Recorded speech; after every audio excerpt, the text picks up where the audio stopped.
अरे आप आ गए। मम्मी जी आप ये क्या करती रहती हैं? दिन भर काम करती रहती हैं। अच्छा हुआ विभोर तुम आ गए, समझाओ ना मम्मी जी को, सुनती ही नहीं है। सुनती शायद तुम नहीं हो अर्चिता, क्योंकि मैंने तुम्हें साफ साफ बोला था कि मेरी माँ इस घर के कोई काम नहीं करेगी।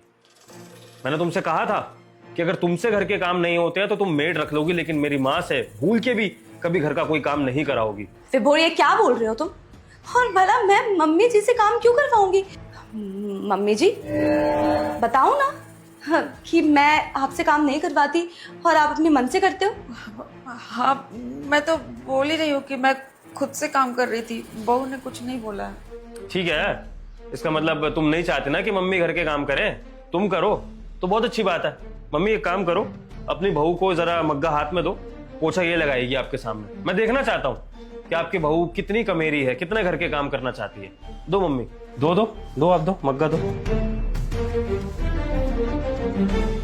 इसके हाथ में दो।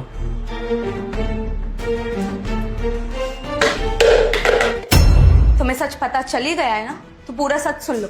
तुम तो चले जाते हो देश की सेवा करने बॉर्डर पर, और मेरे सिर पे छोड़ दिया ये बूढ़ी औरत को। अरे तुमने क्या सोचा मैं दिन भर इसकी सेवा पानी करती रहूंगी क्या? मेरी खुद की लाइफ नहीं है क्या? और मैंने जो भी किया बिल्कुल ठीक किया। मम्मी ये बहू लेकर आए थे आप इस घर के लिए, जो आपके लिए ऐसा सोचती है।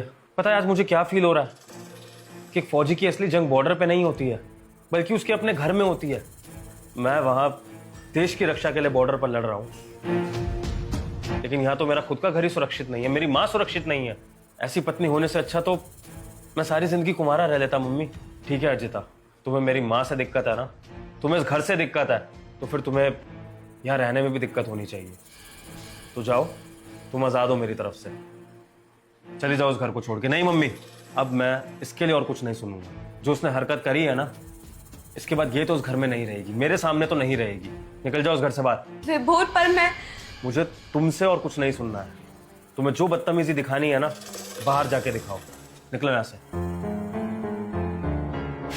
मुझे माफ करना मम्मी, मेरे होते हुए आपको ये सब झेलना पड़ा।